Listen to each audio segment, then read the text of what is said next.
A campanha de vacinação de combate à raiva animal, iniciada no último dia 23, foi estendida por mais 30 dias. Segundo a assessoria de comunicação da cidade de Mogi Guaçu, mais de 5.000 doses foram enviadas para que os trabalhos se iniciem na zona rural da cidade.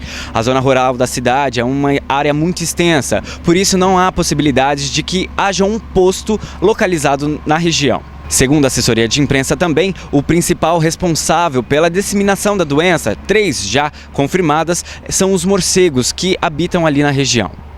Segundo a assessoria de imprensa, a campanha não tem data prevista para a área urbana, justamente porque existe um número menor de pessoas necessárias para segurarem os animais na hora da vacina. Outro problema que agrava a situação é o número excessivo de animais abandonados nas ruas. E eu converso com o Dr. José Luiz, ele que é médico veterinário do Centro de Controles de Zoonoses aqui de Mogi Guaçu. Doutor, quais são os sintomas apresentados pelos animais? Normalmente o animal fica agressivo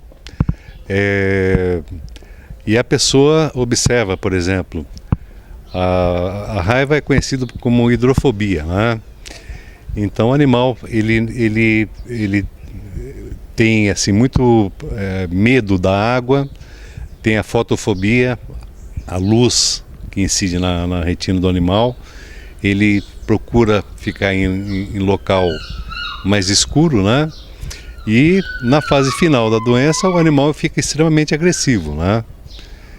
E os sintomas, por exemplo, finais, seria o animal em decúbito, né? Com a cabeça em opistótomo, com a cabeça para trás, e seria um tipo de raiva, uma raiva clássica, né? Quando é constatado um caso de raiva, no caso na zona rural, a gente aciona o Escritório de Defesa Agropecuária e a vigilância epidemiológica.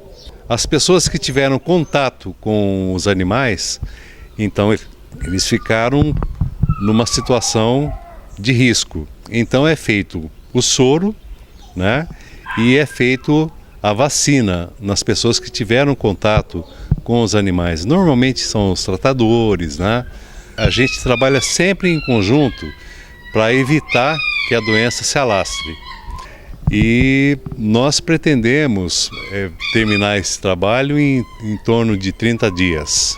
Caso a pessoa queira se candidatar como voluntário na vacinação, como ela deve proceder? Isso eu acho uma posição assim que seria extremamente bem-vinda por parte do Centro de Controle de Zoonoses, né?